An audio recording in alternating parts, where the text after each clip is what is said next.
Hi friends, kitchen queen Geetha ಚಾನಲ್ಗೆ ಸ್ವಾಗತ. ಇವತ್ತು ನಾನು ನಿಮಗೆ ಮಾರ್ಕೆಟ್ ರೀತಿ ಶೇಂಗಾ ಚಿಕ್ಕಿ ಮನೆಯಲ್ಲಿ ಹೇಗೆ ಮಾಡೋದು ಸುಲಭವಾಗಿ ಅಂತ ಹೇಳಿಕೊಡ್ತಾ ಇದ್ದೀನಿ. ಯಾರೂ ವಿಡಿಯೋ ಸ್ಕಿಪ್ ಮಾಡದೆ ಪೂರ್ತಿಯಾಗಿ ನೋಡಿಕೊಳ್ಳಿರಿ. ಟಿಪ್ಸ್ ಸಕಟ ಹೇಳ್ತಾ ಇದ್ದೀನಿ, ಸ್ಕಿಪ್ ಮಾಡದೆ ನೋಡಿ. ಈಗ ಶೇಂಗಾ ಚಿಕ್ಕಿ ಹೇಗೆ ಮಾಡೋದು ಅಂತ ನೋಡಿಕೊಳ್ಳೋಣ. ಶೇಂಗಾ ಚಿಕ್ಕಿ ಮಾಡಲು 1 ಕಪ್ ಶೇಂಗಾ ತೆಗೆದುಕೊಂಡಿದ್ದೇನೆ. 1 ಕಪ್ ಬೆಲ್ಲ ಬೇಕು. ಇದಕ್ಕೆ 3 ಸಾಮಾನಿದ್ದರೆ ಸಾಕು. ಶೇಂಗಾವನ್ನು ಚೆನ್ನಾಗಿ ಹುರಿದುಕೊಳ್ಳಬೇಕು. ಹೈ ಫ್ಲೇಮ್ನಲ್ಲಿಟ್ಟು ಶೇಂಗಾ ಹುರಿದುಕೊಳ್ಳಬಾರದು. ಮೀಡಿಯಂ ಫ್ಲೇಮ್ನಲ್ಲೇ ಶೇಂಗಾ ಚೆನ್ನಾಗಿ ಹೊತ್ತದೇ ಇರುವ ಹಾಗೆ ಹುರಿದುಕೊಳ್ಳಬೇಕು. ಇದು ಒಂದು ಟಿಪ್ಸ್. ಚೆನ್ನಾಗಿ ಈ ರೀತಿ ಕೈಯಾಡಿಸ್ತಾ ಇರಬೇಕು, ಅಂದರೆ ಶೇಂಗಾ ಹೊತ್ತುವುದಿಲ್ಲ ಮತ್ತು ಚೆನ್ನಾಗಿ ಹುರಿಯುತ್ತವೆ. ಮೇಲ್ಗಡೆ ಸಿಪ್ಪೆ ಬಿಚ್ಚುವವರೆಗೂ ಶೇಂಗಾ ಹುರಿದುಕೊಳ್ಳಬೇಕು.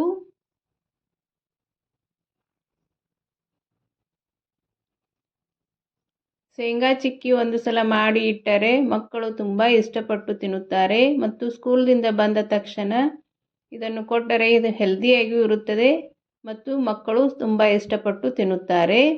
ಶೇಂಗಾ ಹುರಿದ ನಂತರ ಈ ರೀತಿ ಒಂದು ಬಟ್ಟೆಗೆ ಹಾಕಿ ಚೆನ್ನಾಗಿ ತಿಕ್ಕಿಕೊಳ್ಳಬೇಕು. ಶೇಂಗಾ ಮೇಲಿನ ಸಿಪ್ಪೆ ಹೋಗುತ್ತದೆ. ಈ ರೀತಿ ಸಿಪ್ಪೆ ತೆಗೆದು ಶೇಂಗಾ ರೆಡಿ ಮಾಡಿ ಇಟ್ಟುಕೊಳ್ಳಬೇಕು. ಈಗ ಈ ಶೇಂಗಾವನ್ನು ಒಂದು ವಾಟೆ ತೆಗೆದುಕೊಂಡು ಈ ರೀತಿ ಕ್ರಷ್ ಮಾಡಬೇಕು. ಹೀಗೆ ಮಾಡುವುದರಿಂದ ಸ್ವಲ್ಪ ಶೇಂಗಾ ಪುಡಿಯಾಗುತ್ತದೆ. ಬಹಳ ಮಾಡಬಾರದು, ಸ್ವಲ್ಪ ಮಾಡಿದರೆ ಸಾಕು. ಇದು ಒಂದು ಟಿಪ್ಸ್. ಈ ರೀತಿ ಸ್ವಲ್ಪ ಕ್ರಷ್ ಮಾಡಬೇಕು. ಈಗ ಶೇಂಗಾ ಚಿಕ್ಕಿ ರೆಡಿ ಆದ ತಕ್ಷಣ ಹಾಕಿಕೊಳ್ಳಲು ಒಂದು ಪ್ಲೇಟ್ ರೆಡಿ ಮಾಡಿಕೊಳ್ಳೋಣ. ಈಗ ಇದಕ್ಕೆ 2 ಸ್ಪೂನ್ ತುಪ್ಪ ಹಚ್ಚಿ ಚೆನ್ನಾಗಿ ಈ ರೀತಿ ಸವರಿಕೊಳ್ಳಬೇಕು. ತುಪ್ಪ ಅಥವಾ ಎಣ್ಣೆ ಯಾವುದಾದರೂ ಹಚ್ಚಿಕೊಳ್ಳಬಹುದು. ಇಲ್ಲಿ ನಾನು ತುಪ್ಪ ಹಾಕಿಕೊಂಡಿದ್ದೇನೆ. ಈಗ ಶೇಂಗಾ ಚಿಕ್ಕಿ ಮಾಡಲು ರೆಡಿ ಮಾಡಿಕೊಳ್ಳೋಣ. ಈಗ 1 ಕಪ್ ಬೆಲ್ಲ ಹಾಕಿಕೊಂಡಿದ್ದೇನೆ.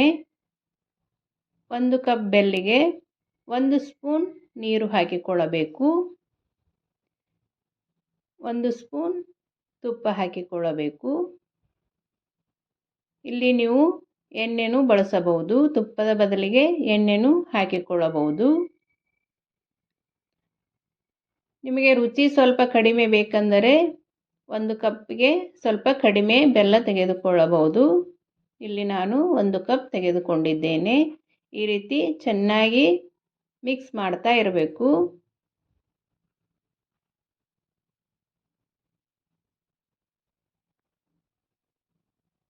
ಈ ರೀತಿ ಕೈ ಬಿಡದೆ ಬೆಲ್ಲ ಮಿಕ್ಸ್ ಮಾಡ್ತಾ ಇರಬೇಕು.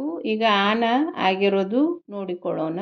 ಈ ರೀತಿ ಒಂದು ಪ್ಲೇಟಿಗೆ ನೀರು ಹಾಕಿಕೊಂಡು ಅದಕ್ಕೆ ಸ್ವಲ್ಪ ಹಾಕಿ, ಈಗ ನೋಡಿ ತೋರಿಸ್ತೇನೆ.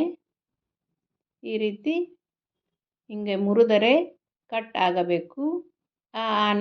ಬಂದರೆ ಸಾಕು. ಈಗ ಇದು ರೆಡಿಯಾಗಿದೆ. ಈಗ ಇದಕ್ಕೆ ಶೇಂಗಾ ಹಾಕಿಕೊಳ್ಳೋಣ.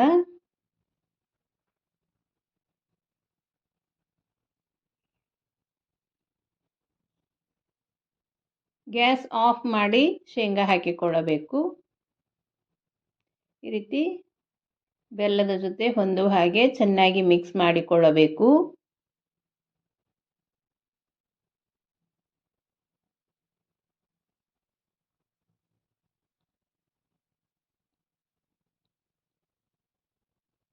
ಈ ಚಿಕ್ಕಿ ಒಂದು ಸಲ ಮಾಡಿ ನೋಡಿ, ಮಕ್ಕಳು ತುಂಬ ಇಷ್ಟಪಟ್ಟು ತಿನ್ನುತ್ತಾರೆ ಮತ್ತು ಮಾರ್ಕೆಟ್ನಲ್ಲಿ ತರುವುದು ತುಂಬ ಕಾಸ್ಟ್ಲಿ ಆಗುತ್ತದೆ.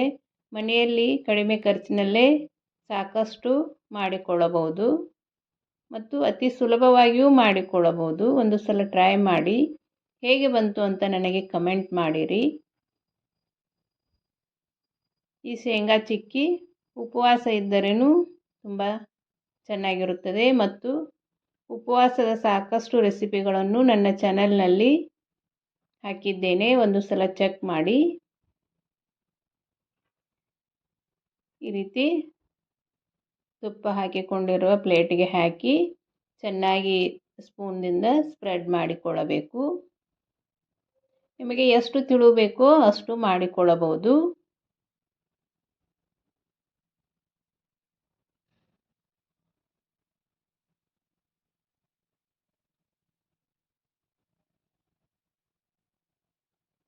ನನ್ನ ಚಾನೆಲ್ನಲ್ಲಿ ಅನೇಕ ರೀತಿಯ ಫೆಸ್ಟಿವಲ್ ರೆಸಿಪಿಗಳು ಮತ್ತು ಉಪವಾಸದ ರೆಸಿಪಿಗಳು ಇವೆ. ಒಂದು ಸಲ ಚಾನಲ್ ಚೆಕ್ ಮಾಡಿ. ನಿಮಗೆ ಇಷ್ಟವಾದರೆ ನನ್ನ ಚಾನಲನ್ನು ಸಬ್ಸ್ಕ್ರೈಬ್ ಮಾಡಿ, ಶೇರ್ ಮಾಡಿ, ಲೈಕ್ ಮಾಡಿ ಮತ್ತು ಪಕ್ಕದಲ್ಲೇ ಇರುವ ಬೆಲ್ ಐಕನನ್ನು ಕ್ಲಿಕ್ ಮಾಡಿ ಆಲ್ ಅಂತ ಸೆಲೆಕ್ಟ್ ಮಾಡಿ. ಈ ರೀತಿ ಚಪಾತಿ ಬೆಳ್ಳುಣಿಗೆಗೆ ಸ್ವಲ್ಪ ತುಪ್ಪ ಅಥವಾ ಆಯಿಲ್ ಹಚ್ಚಿಕೊಂಡು ಈ ರೀತಿ ತೀಡಿಕೊಳ್ಳಬೇಕು. ಅಂದರೆ ಒಂದೇ ರೀತಿ ಸೈಜ್ ಬರುತ್ತದೆ. ಇದು ಸ್ವಲ್ಪ ಬಿಸಿ ಇರುವಾಗಲೇ ಈ ರೀತಿ ಚಾಕುನಿಂದ ಪೀಸಸ್ಗಳಾಗಿ ಮಾಡಿಕೊಳ್ಳಬೇಕು.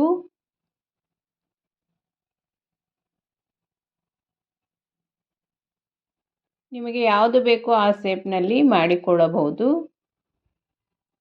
ಇಲ್ಲಿ ನಾನು ಸ್ಕ್ವೇರ್ ಮಾಡಿಕೊಳ್ತಾ ಇದ್ದೇನೆ. ಡೈಮಂಡ್ ಶೇಪ್ನಲ್ಲೂ ಮಾಡಿಕೊಳ್ಳಬಹುದು. ನಿಮಗೆ ಇಷ್ಟವಾದ ಶೇಪ್ನಲ್ಲಿ ಮಾಡಿಕೊಳ್ಳಿರಿ.